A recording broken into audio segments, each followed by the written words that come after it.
Hi everyone, my name is Jenna and welcome to another Facebook Live here at the Houston Zoo. So today it is all about our big beautiful American black bear, Belle. Now look at how perfect she is. You guys are looking at the reason I wake up every morning at 4:30. Now this Saturday is one of my favorite days of the year.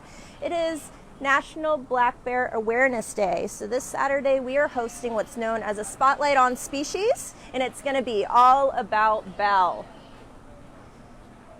Now you might be wondering why I'm calling her a black bear, even though clearly she's brown. Don't worry, I'm going to get to that. But for now, I'm going to tell you a little bit about Belle's story. So Belle is 9, and about 8.5 years ago, she was found in California, and she was an orphan black bear. So we're not exactly sure what happened to Belle's mom, but we do know is she began habituating or getting used to humans, and she was found trying to steal ice cream out of a deli. So California Fish and Wildlife made the decision to go ahead and put the call out to any nearby zoos and see if they could provide a forever home for Belle. And Houston Zoo is very excited to provide that for her. So Belle lives out her days here at the zoo, and kind of think of her as almost like a poster bearer to help bring awareness for black bears. So did you all know that black bears are actually Texas natives? Isn't that neat? Now, most black bears are pretty hard to find in Texas. Now, don't worry, you're not going to wander around any of the beautiful parks here in Houston and come face to face with the black bear. But if you happen to go to the east and west edges of the state, you may just spot a black bear. Black bears are also responsible for a lot of pollinating plants. So if you think how bears will forage throughout, they're actually getting pollen all over themselves, and that really helps pollinate the springtime flowers and plants. And they are also incredible seed dispersers. So what that means, and it's kind of gross, so bear with me, pun always intended, as they are munching on lots of goodies such as berries, nuts, acorns, seeds, they are digesting that. And bears are so hungry, most of the time what they're thinking about is food. So they don't really have a whole lot of time or patience to chew up seeds, so they swallow them whole. Now that is the perfect fertilizer or jump start for a growing seed. So as they're passing through that bear, they are getting all those vital nutrients in order to be successful and grow into a big, strong plant. And bears are responsible for dispersing thousands of seeds throughout the seasons, which is really incredible. Now you can see Belle Bear wandering up these boulders. Now you might be wondering what she is munching. So we have all sorts of things for her. Now bears, even though they are classified as carnivores, they have a digestive tract that is perfect for digesting meat. But just like us, they are considered omnivores. So bears are not picky. Whatever they are going to come across, they are going to try. If you are a black bear like Belle, everything that you come across is on the menu. So she's actually munching on some oats. I snuck in some vegetables in there, although that's not really her favorite, just like some young viewers at home. So she has oats, some sweet potato, carrot, some green leaf lettuce. She also has these biscuits that come specially made to help her stay fit and healthy. So it has all those vitamins and minerals that bears need in order to be nice and strong. Now she's actually got an itch, so she just has to stop and situate herself. We also have some honey. Now bears definitely have a big sweet tooth, and honey is no exception. Now, if you have all watched Winnie the Pooh, I'm sure we're all familiar with that. As you guys know, Pooh Bear loves honey, and so does Belle. But bears are actually attracted to not just the honey, they also really like eating that hive. That hive comes packed with all of those vitamins and minerals bears will strive to find. And they are also going to eat even some of the adult bees, but really what they're looking for are some of that bee larvae that comes packed with a lot of protein that bears need in order to survive.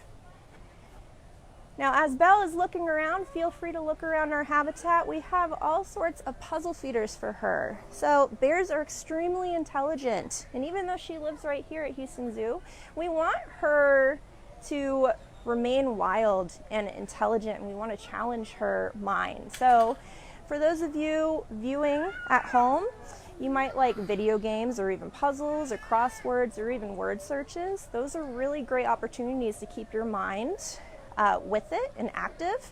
And it's no exception for Belle here. Oh, she's got another itch. She's got to stop and groom. Now, bears are actually really clean animals. And just like cats, they're going to be maintaining themselves and grooming throughout the day.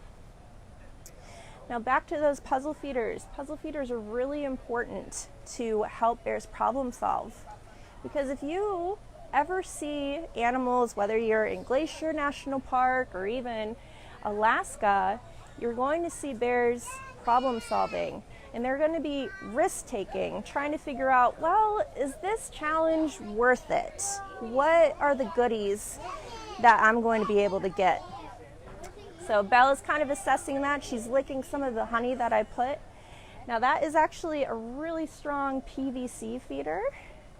Now bears are pretty strong. So, you know, those toys that you might get for your dogs at PetSmart, that is going to be no match for Belle. So me and the other keepers I work with, we have to work really hard to be able to figure out strong enrichment items that is going to be able to stand up for our animals such as Belle. Now for those of you that are watching at home, you can get a really good view of Belle from that side. Now bears vary in weight quite a bit throughout the season. So throughout their lives, they are thinking about one thing and one thing only, and that is how much food can I eat today to be able to provide myself with enough resources and fat to be able to survive another harsh winter. Now, of course, here in South Texas, we don't typically get a whole lot of harsh weather temperatures, but as a bear, it's very important to be prepared. Now, just like with the seasons and their diet, Belle's weight fluctuates naturally. So right now she's around 330 pounds. So around when she is torporing or denning, she's going to be around 300 pounds. And at her heaviest, she's going to be just under 400 pounds. And that is a pretty drastic change, but that is normal for bears. All right, so thank you for your patience and bearing with me. Now I'm going to explain to you exactly why Belle Bear is brown and not black. Now I don't really have an excuse why scientists were, well, kind of boring when it came to naming the native bears that we have here in the United States. Oh, look, there's a brown bear. I'm going to name it a brown bear. Oh, there's a black bear. Guess what I'm going to name it? The truth is, though, is bears vary in color quite a bit, especially black bears. So Belle Bear, as I said before, she was a rescued cub from California. And that brown coloration is a really common color that you find in the California population of black bears. So I'm from Florida, and most Florida black bears are going to be black. Now, black bears don't just come in shades of brown and black, they come in many, many different colors. They can come in blonde colorations, some grays. Two famous ones are the spirit bear, that is a white coloration of the black bear. Now, spirit bears are mostly found in regions of Canada. And you also have this really neat bear known as the glacial bear. Now it's named after this really beautiful bluish hue that looks just like the fresh ice off of a glacier. Now another good question that I get asked is, how do you tell the difference between a brown bear and a black bear if you have a black or a brown black bear especially? Well, if you take a look at Belle's ears, they're slightly pointed. She also has a shorter muzzle. She does not have a signature hump that grizzlies have, and she has shorter claws as well. Now, black bear and brown bear can be found in the same locations. In fact, when I went to Glacier National Park a couple years ago, I saw both black bears and brown bears. Now, black bears are the smallest native bear species that we have here in the United States, but as a whole, bears are considered the largest land carnivore we have here in the United States. Now, bears can be really formidable, but they also have a really fun, playful side.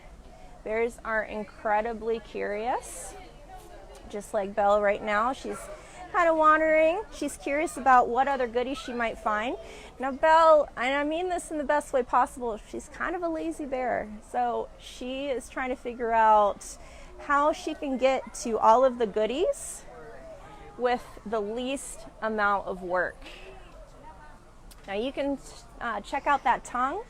So bears' tongues are actually quite long, and that is great, especially when you're trying to reach into tight little crevices, or let's say a beehive, trying to get to some really nice tasting honey. Now what Belle is messing around right now lazily is a boomer ball, and we drilled some holes in it so we could hide all sorts of goodies. So she's bumping it with her paws and her nose, and you'll see every single time she's messing with it, some apples, those bear biscuits I was telling you guys about, and even some sunflower seeds are popping out. Now you can see just by this assortment that bears eat a bunch of things. Once again, everything that a bear comes across is going to be on the menu. Now, bears, as I said before, are extremely intelligent, and that's one of the reasons why they can be sometimes a dangerous animal to be around. You know, because they are so intelligent, if they find an easier option for food, they're going to take it. So for example, in the springtime, bears have to work really hard to forage. And so if they're lucky, they're going to be eating hundreds of berries. But if they come across a campsite and a family left a bunch of goodies, because, you know, whenever we go camping, what do? We stock up on really fun family favorite foods, and sometimes that's not going to be the healthiest, so we got to get the Hershey's, we got to get the marshmallows, the graham crackers, maybe even some Twinkies. Now let's say a king-size box of Twinkies is on the table left for a bear, and that bear is going to eat it. Calorically, that's going to be packed with a lot more calories and energy than a whole day that bear spent foraging for berries. So if they found that really easy option, think of it, they're going to save a lot more time. So as soon as that bear makes that connection that there's going to be easy food, that's when a dangerous situation can occur, because it just takes one time and that bear is going to keep coming back to that area. So even though when I told you about Belle's story, and I'm sure that sounds adorable, a tiny baby bear coming and looking for ice cream, but Belle is over 300 pounds now.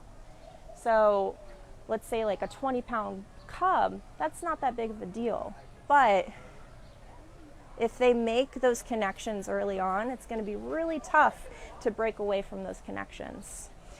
So there is a saying that goes, a fed bear is a dead bear. And that is because if they come across an easy meal, any human food, that's going to be really dangerous because they're going to keep coming back there. Now, we have this really huge habitat here for Belle. She has 3 different pools. One of my favorite things to watch her do is when she gets zoomies. So those of you watching at home, I'm sure you're familiar with zoomies. Your dogs or your cats might even do zoomies.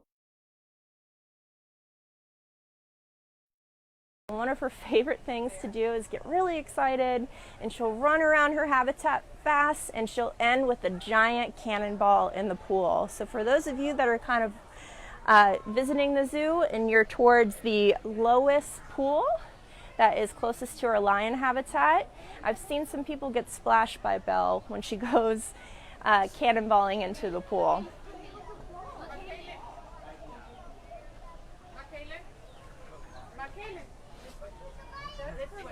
Now she is really going to town on that boomer ball, and you can see those claws and really what they're capable of. So as I said before, grizzly bears are known for that trademark hump between their shoulder blades. That hump is pure muscle that really helps grizzly bears dig.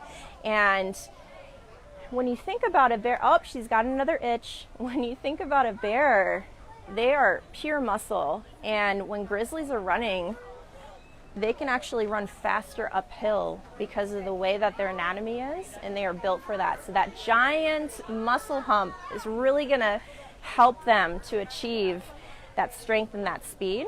Now, just because Belle and the rest of black bears do not have that does not mean they're not strong. They're still really incredible animals.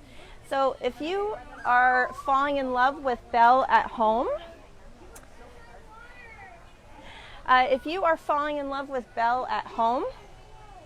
you might be wondering how you can help to save bears in the wild. Well, just coming to the zoo here, you can help them by just turning in your ticket. So our tickets are actually printed on recycled paper. And I'm sure you're going to use the restroom when you come here. Now, every time you use the restroom here at the zoo, you're actually using recycled toilet paper. Now, that's not toilet paper that's been reused. No. That's made out of recycled content. But thousands of trees are cut down each year just for the United States to make toilet paper. Now, that's thousands of less trees that bears need in order to survive.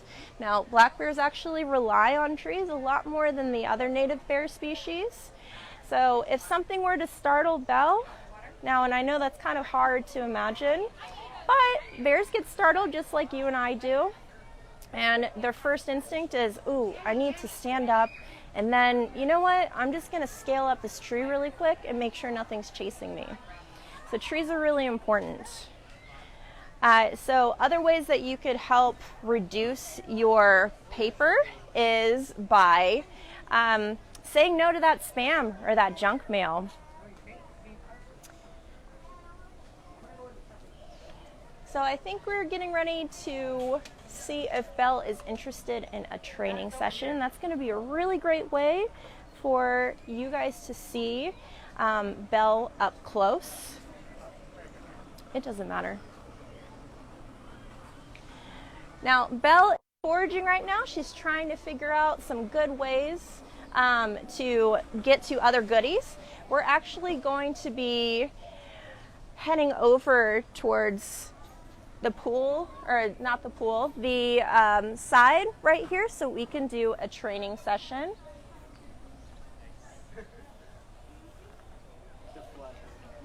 So just bear with us while we shift over.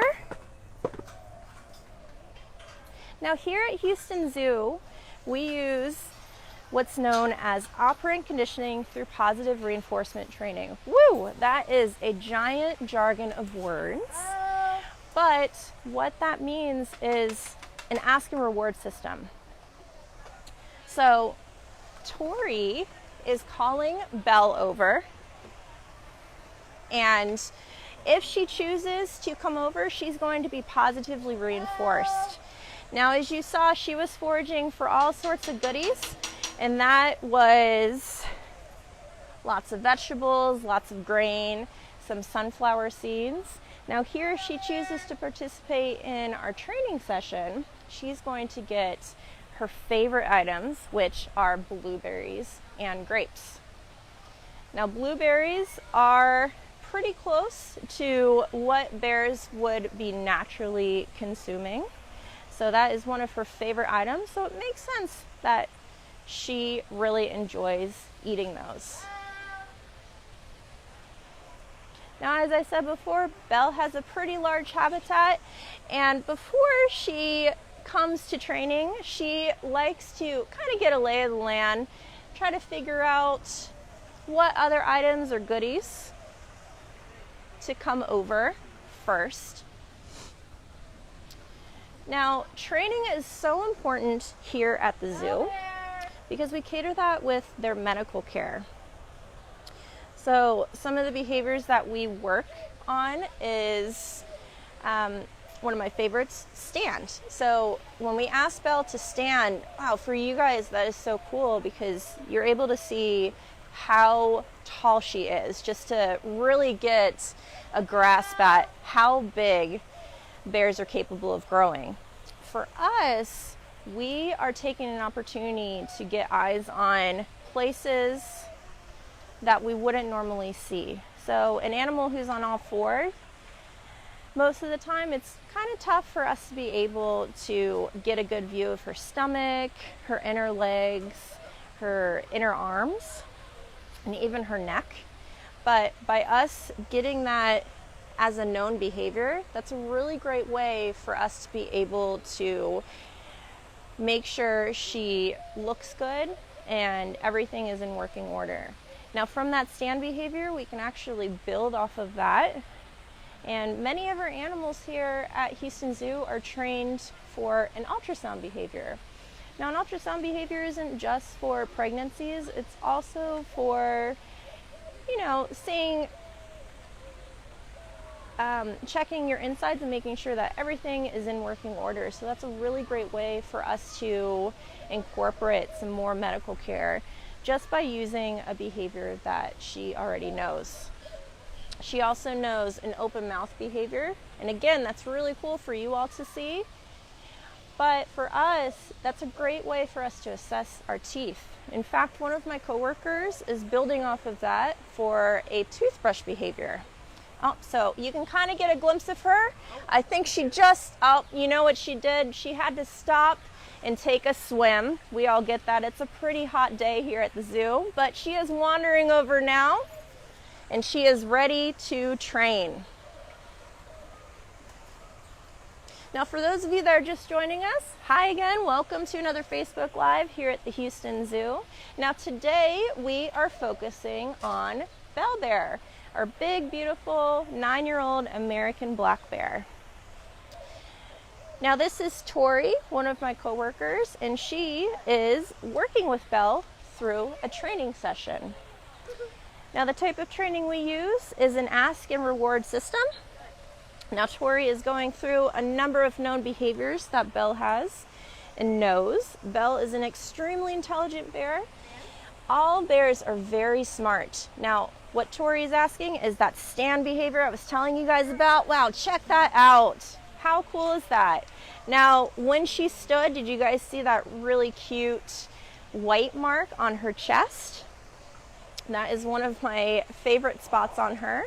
In fact, about half of the black bear population has black spots. Now, it doesn't just have to be on their chest, although that seems to be one of the most common points, but I've seen photos of bears that have white ears or even white muzzle. So it just kind of depends. And that just goes to show you that even though she's a black bear who's brown, black bears can vary in color quite a bit.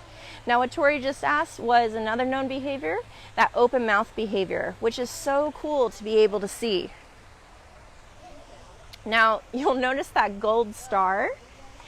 That is actually Belle's station. So we can put that in any location of the habitat.